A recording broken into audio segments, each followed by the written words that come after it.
अखाड़ा है कहाँ पर है, तो मैहर में। दूसरी चीज है, मैहर को कुछ एक अलग नाम से भी जाना जाता है, जैसे संगीत राजधानी के नाम से किसको जाना जाता है, मैहर को जाना जाता है। अब कुछ महत्वपूर्ण राजधानियां उनके बारे में हम चर्चा कर लेते हैं कि कौन कौन सी राजधानियों को क्या क्या नाम से जाना जाता है। जैसे कि मैहर यानी कि संगीत राजधानी किसे कहा जाता है, तो संगीत राजधानी कहा जाता है मैहर, यानी कि माँ शारदा की पूजा पाठ अगर हम करेंगे तो संगीत बजाएंगे, क्या करेंगे, संगीत करेंगे।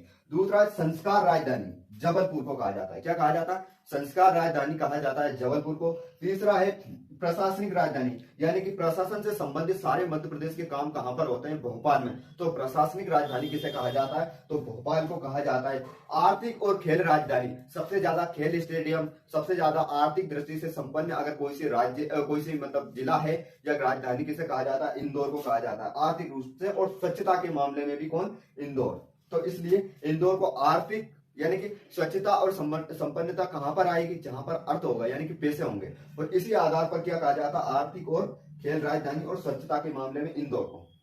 दूसरा ऊर्जा राजधानी, ऊर्जा राजधानी कहा जाता है सिंगरौली को। किसको कहा जाता है, ऊर्जा राजधानी सिंगरौली को इसलिए कहा जाता है कि इस क्षेत्र में कोयला सर्वाधिक मात्रा में पाया जाता है। आगे बात समझे, तो कोयला सर्वाधिक मात्रा में पाया जाता है तो क्या होता है दोस्तों, इसको क्या जाता है, कहा जाता है सिंगरौली। सिंगरौली को क्या कहा जाता है, ऊर्जा राजधानी। अब यहाँ पर आया ग्रीष्मकालीन राजधानी। ग्रीष्मकालीन का मतलब होता है एक ठंड और शीतलहर हमेशा चलती रहती है, एक मनमोहक दृश्य या मनमोहक वातावरण जहां पर रहता है, मनमोहक मौसम जहां पर रहता है, तो वो क्षेत्र कौन सा है, पंचवटी।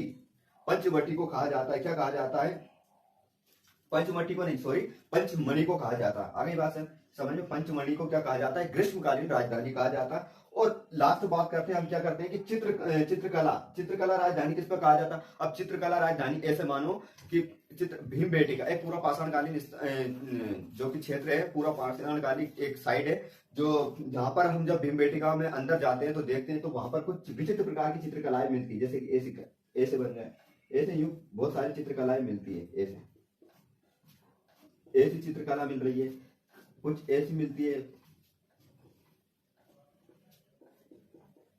ये उस समय के जो आदि मानवता या मानवता उसने जो चित्रकारियां की है, इस प्रकार की कुछ चित्रकारियां मिलती है। तो इसी आधार पर भीम बेटिका जो वर्तमान रायसेन जिले में स्थित है, वर्तमान में रायसेन जिले में स्थित है, उसे क्या